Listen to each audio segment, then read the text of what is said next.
taxpayers makes the world go around because whether you're working for the public sector or the private sector, there's this thing called payee. Oh, I don't know if is it payee or it's pay, because at the end of the day, you still gotta pay. Where does all this money goes? From your income tax, your value-added tax, your fuel, your import duties, your company tax. Apparently, SARS collects 1.8 trillion. That's the money yearly. And then remember, SARS is an agency to the government, right? So do you know how many people are buying goods and services daily? Yeah, $100. It can only buy you 40 units of electricity.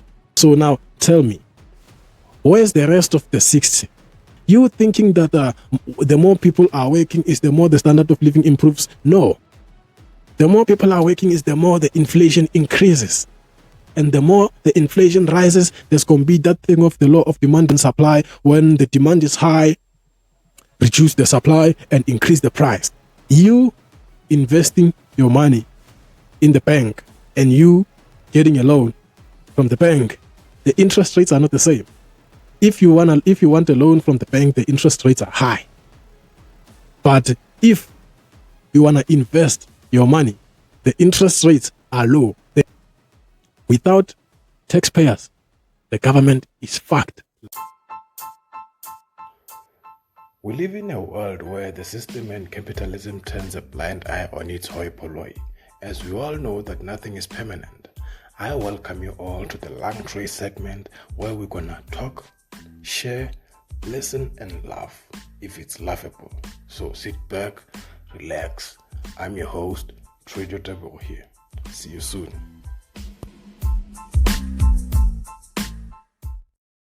As I was saying, there's this old saying that money makes the world go around, right? And I've been doing some thinking and I'm like, really? First of all, money cannot move itself. People make the world go around, not money. But the correct statement is to say taxpayers makes the world go around. Because I don't know if you know it, but everybody in this world, or maybe let's talk about our country, everybody in this country, they pay tax. Everybody in this country, we pay tax, whether it's through income tax, or maybe it's through VAT, or maybe it's through fuel levy, or import duties, or company tax. Everybody pays tax in this country, right? So today, maybe in this episode, we're going to try to break down how this money can make the world go around, because sometimes it's a bit tricky to say, how can taxpayers make the world go around? Well, just sit back, relax. And by the way, welcome back to the LungTrey segment. Remember, this is the segment we're going to be talking, listening, sharing, laughing. If it's laughable, niggas. All you all know. You gotta laugh. I mean, that's the whole point. The point is to laugh. So, but as I was saying, taxpayers makes the world go around because maybe we can try to break down the types of taxes, right? Because I'm not going to dabble in all of them. Not going to dabble in all the types of taxes because there are so many. Everything is being charged tax recently. So, in terms of your income tax, as we all know that everybody that's working, before they can get their net salary, there are some deductions that they gotta take, your medical aid bills, your UIF bills, all those type of bullshit. They all fall under a certain type of tax, right? And as we all know that whether you're working for the public sector or the private sector, there's this thing called payee. Oh, I don't know if is it payee or it's pay, because at the end of the day, you still gotta pay. So payee is basically something. It is basically pay as you earn. So the higher you earn is the higher you pay. The lower you earn is the lower you pay. So basically, somebody who's earning like a 10K a month, their tax bracket is not gonna be the same as somebody who's earning like 50K a month. I don't know how they calculate the thing, but we cannot pay the same amount. Meanwhile, I'm earning peanuts and you are earning a lot more. But this thing of saying pay as you earn eventually is gonna be equivalent to the person who's earning 10K and the person who's earning 50K. Somehow we are the same because I'm earning more and I'm paying more. Obviously, I'm still gonna be left with some money, but I'm paying more. I might even be paying more than what you're earning as the person who earns 10K, right? So, and then we have like your value-added tax, where all your groceries and your accessories, your cosmetics, whatever, things that can be consumed. Consumed, I don't necessarily mean you gotta eat it, but your controller, your Xbox, you gotta consume it, right? Because you're gonna use it. So all those products, they are being charged tax, and at the same time, they are saying there are certain products that are VAT exempt, right? VAT exempt is basically they're trying to say that these products, they cannot be charged tax, like your brown bread. I don't know why they just say your brown bread, your milk, and your fish. Some basic stuff, they can't be charged tax. Meanwhile, the rest of the stuff, they can be charged tax. I mean, think of this as the whole country. Let's say what will happen if we all decide to only buy brown bread and milk, maybe your eggs, and and a fish. So meaning the government won't be able to generate money through those products, right? But it's crazy because that's where they end up producing your substitute goods or complementary goods, so that even though you can't pay tax for this product, you still need the other one so that you can gain your satisfaction, something like that. And then we have this thing, the fuel levy, where the price of petrol has been added tax, the price of diesel has been added tax, the price of oil has been included in the tax bracket. And then we got the tariffs, where if you wanna buy goods from the other country, you gotta pay a certain extra fee. It's not even about the delivery. You just gotta pay a certain extra fee because we have stores and businesses in our country, but you just deciding that you know what, I'm just gonna buy something from the rest of the country, right? The rest of the world, sorry to say. And then we also have your company tax, where any company that's generating profit, they has to pay a certain fees. Yeah, a certain fee, certain tax, a certain percentage. And then it also depends on what kind of business we talking about, what kind of company we're talking about, because we have like your close cooperation, your partnership, you have your, apparently even sole traders are paying tax now.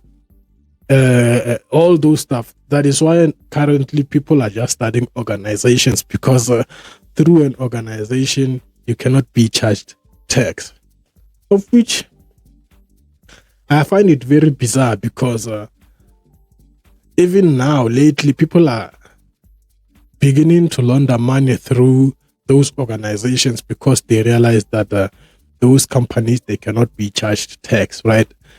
And then now here's the thing, where does all this money goes from? Your income tax, your value-added tax, your fuel, your import duties, your company tax. Where does all this money go? All this money, it goes to SARS, apparently. Not apparently. I mean, people, we've always known this, but somehow we gotta break down this thing, right? How does this money end up at SARS?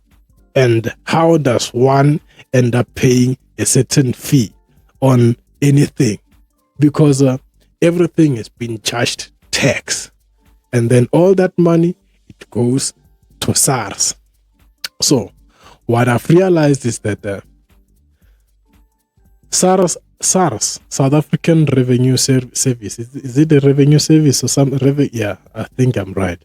South African Revenue Service. So SARS, apparently it generates, well, okay, I can't say it generates because it's not really a business. It's like a mafia type of vibe. So apparently SARS collects 1.8 trillion. That's the money yearly. And then remember, SARS is an agency to the government, right? So SARS, it's like we have the government, and then the government decided to introduce this agency to collect all the money on its behalf, right? So SARS generates, here we go again, generates. Anyway, whatever, you get what I'm saying. SARS generates 1.8 trillion a year. And now, where does all that money goes? That's what everybody wanna know, right? All that money, apparently, it goes to the government, and then the government distribute the money through different departments. Your healthcare services, your infrastructure, your education, all those type of bullshit, right? And at the same time, it also subsidizes on companies like your Eskom, your Transnet, just for them to run smoothly, even though we're still experiencing load shedding, we're still experiencing lack of transportation. We don't really have much trains in the country. Yeah, there are trains in certain part of the provinces, but not in the whole country. So, and that's where some of the money get lost along the way, because from all that 1.8 trillion, it get distributed not evenly so, but they distribute it according to the importance of how they see, okay, this one we gotta focus mainly on its services or its subsidies so that we can generate more money again. Because so whether you're working for the government or the private sector, where's the people who are working for the government sector? So somebody who's working for the government, they are being paid through our taxes. So whether you are an HR manager or you are an admin clerk or you are a financial whatsoever in the public sector, your salary is being generated from our tax, or let me not say our tax, from the taxpayers' money, right? From whether it's your VAT, your fuel levy, your income tax, your company tax, all that money, that's how they get to pay their staff members according to different departments, right? And then at the same time, in the private sector, remember the private sector, its main aim is to make profit. So a certain portion, we pay tax, and then that tax, it goes back again to those departments in the government sector, right? And then, like I said, this is where most of the money get lost and where most of the money get looted, because there are these so-called people called the tenderpreneurs. The tenderpreneurs, I don't know, it's like an entrepreneur, somebody who think they can start a business or who's aspiring to start a business or a company, and then they get a tender from the government, and then the government inject a certain money to the project. So suppose maybe they want to build a hospital or a school, so a certain person has to come and present their company and show. It's more basically of whoever who's the highest bidder will get the tender, and then the government will fund that project. And then again, this is where the money gets lost, because even in the health sector, sometimes the tenderpreneurs be buying or producing counterfeit medicine so that they can still have some retention money on the side in order to eat, right? So as long as the tender is being completed for like maybe 75%, it is regarded as a certified work. So if the tender is at 75%, it is regarded as job complete, and the rest of the percentages, well, we take them. So, like I said, this is where all the money gets lost. So, the government officials, they make relationships with tenderpreneurs. They tell them which tender is going to come out, which project they're going to be focusing on maybe in the coming years.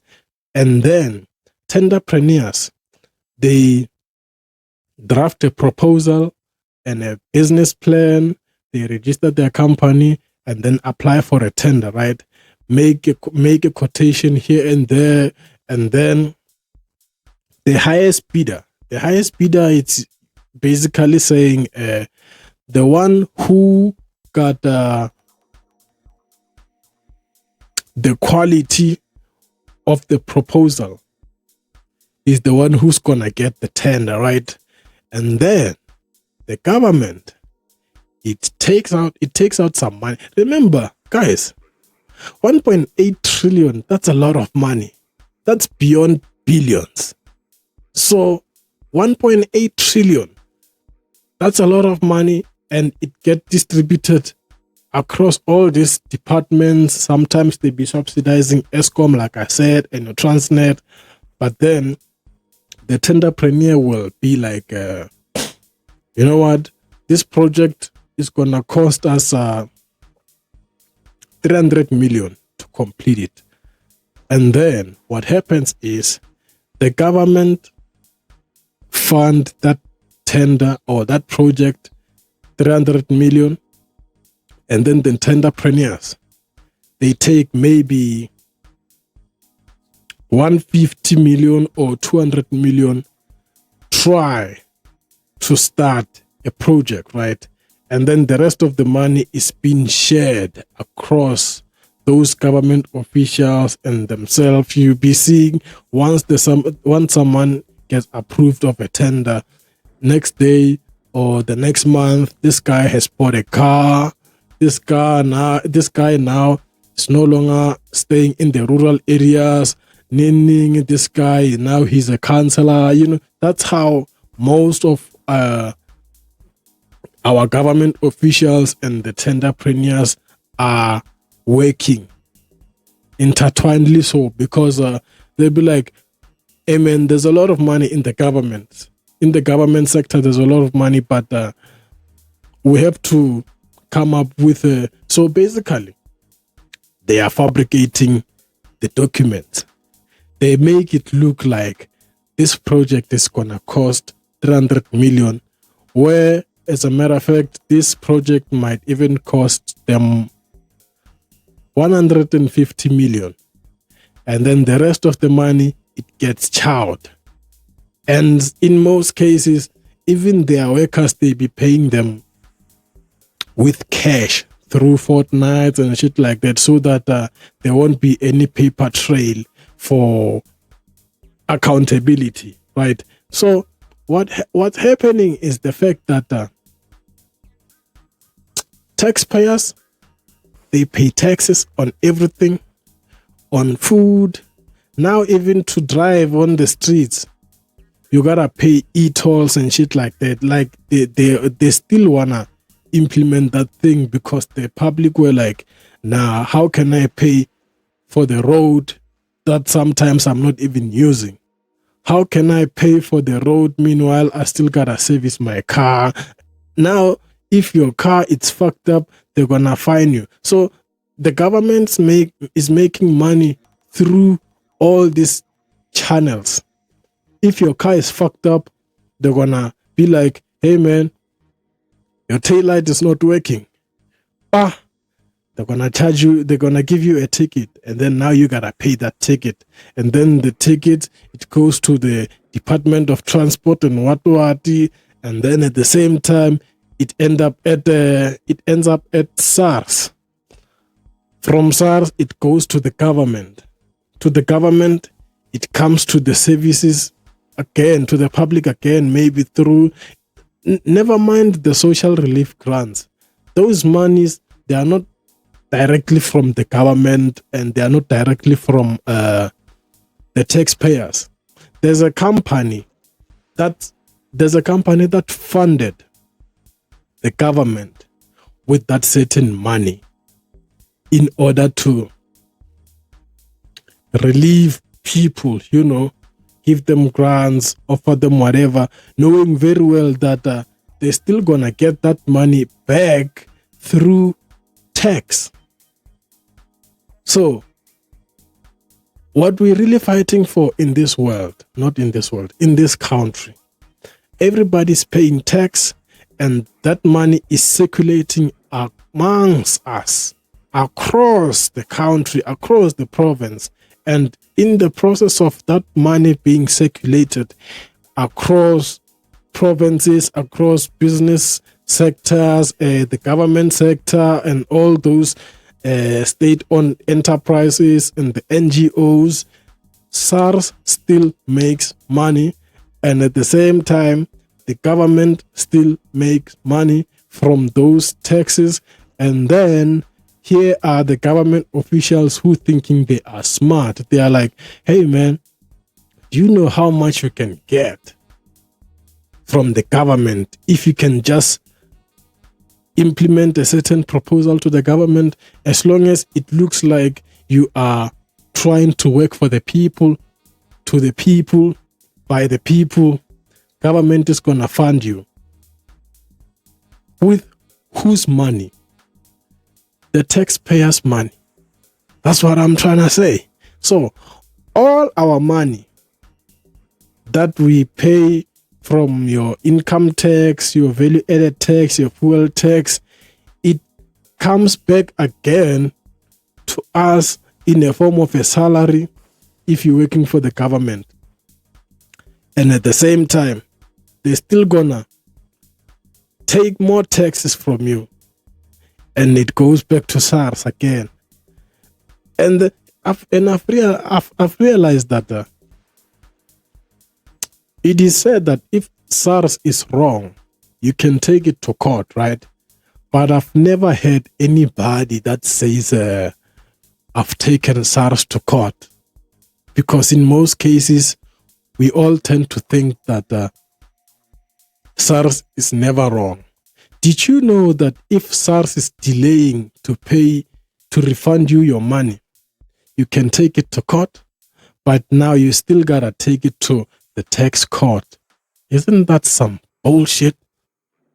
Isn't that fascinating to just think that you can take this mafia bullshit to court, but at the same time, you still gotta take it to the tax court, which is owned by the government, and now we still gotta pay your attorneys and your lawyers. Meanwhile, and they're saying you better be sure that SARS is wrong, because if they find out that you are wrong, instead, already you've wasted a lot of money.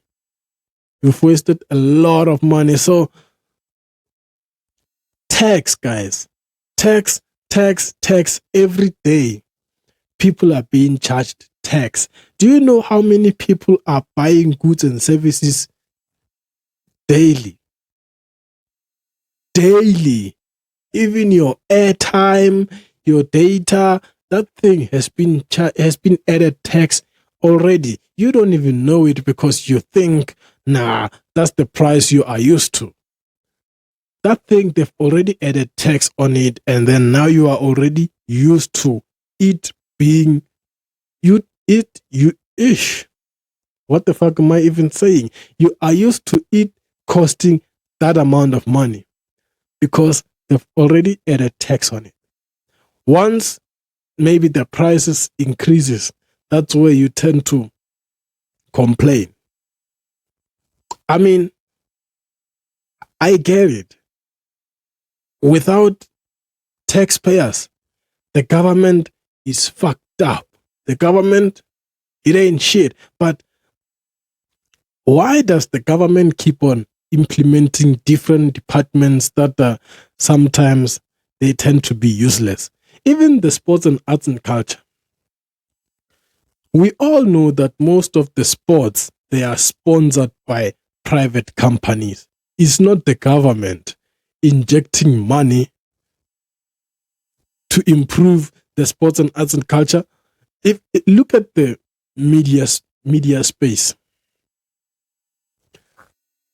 I mean, I have heard of people saying they've got a funding from the government to produce so and so, but there are still some more red tapes in those fundings. In order to get that funding, they're going to need you a lot of paperwork. So there's bureaucracy in all this aspect in order for you to get a funding from the government.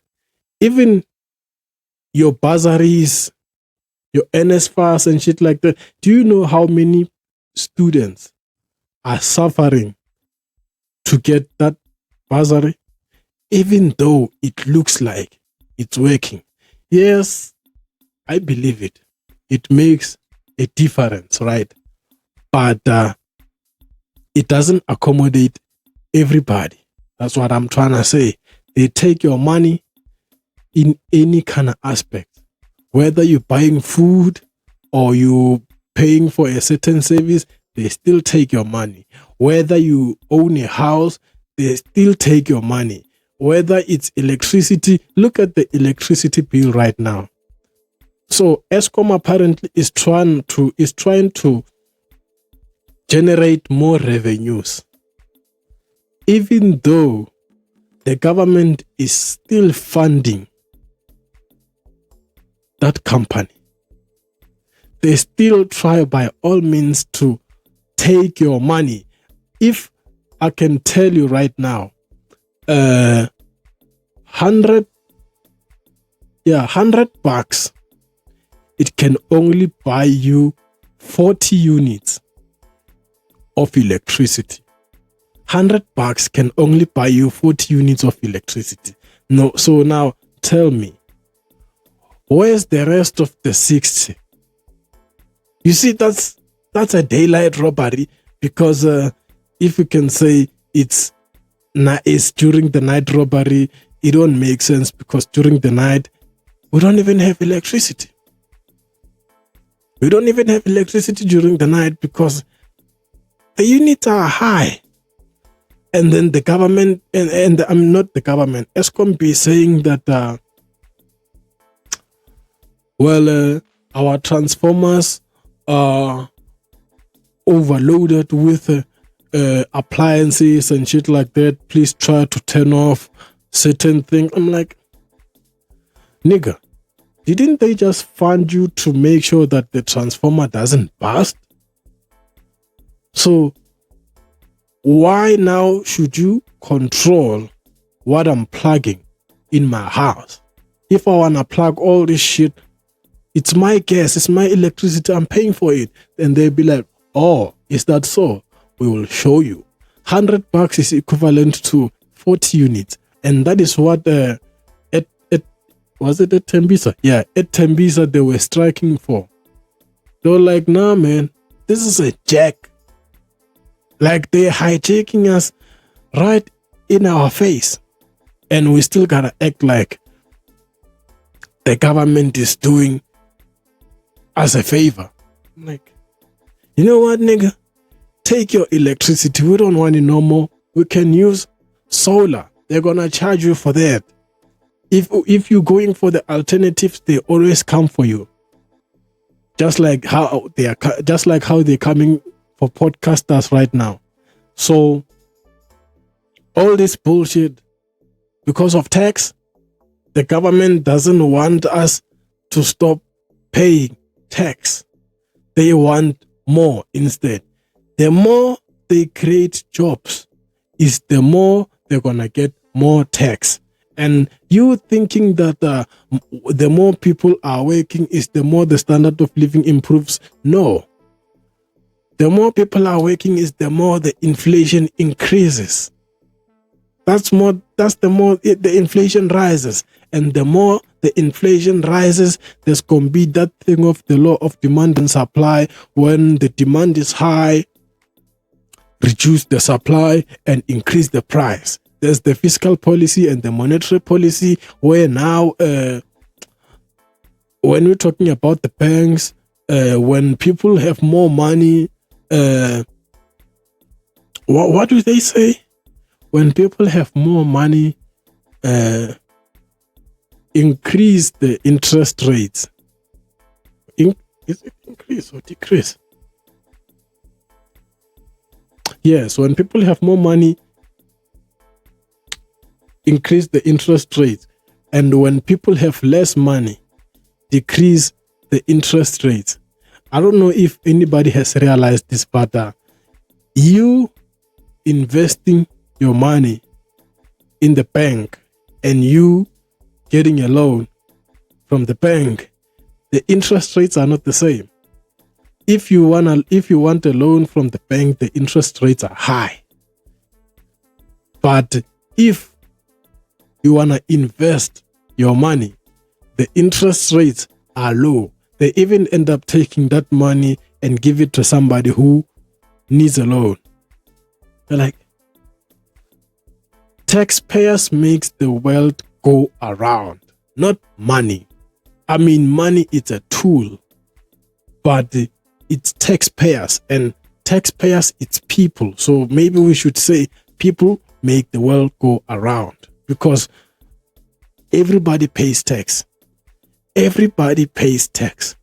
All your fake cigarettes, all those bullshit, they are being charged tax. Whether you know it or not, because it might be cheap to produce fake cigarettes, right? But if it's that cheap, now let's try to increase its price. It doesn't have to be equivalent to the original cigarettes, but the fact that it's almost similar. There's some fucking tax added in that thing. What's it called? Sin tax. You also got your sin tax. So you drinking that alcohol, that motherfucker has been charged tax. It's been added tax already. So I don't know. Should the government just keep on increasing these fucking taxes?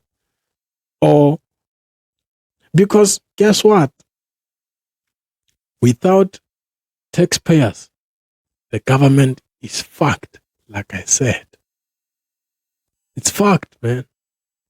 But then anyways, I just wanted to break down certain things, like your tax payers and how much SARS is making a year, and how does the money circulate across the country and across individuals.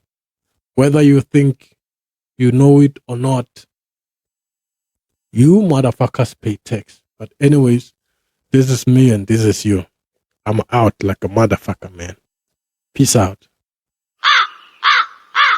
Trejo Tebucho from Turf Loop, but currently residing in Brakpan. I'm a scriptwriter and a filmmaker. I've always wanted to study film and TV production, but due to lack of funds, I ended teaching myself how to write scripts, shoot, edit, and direct short films and podcasts. I started a YouTube channel, LungTrey Studio, where I shoot short films and podcasts on my Samsung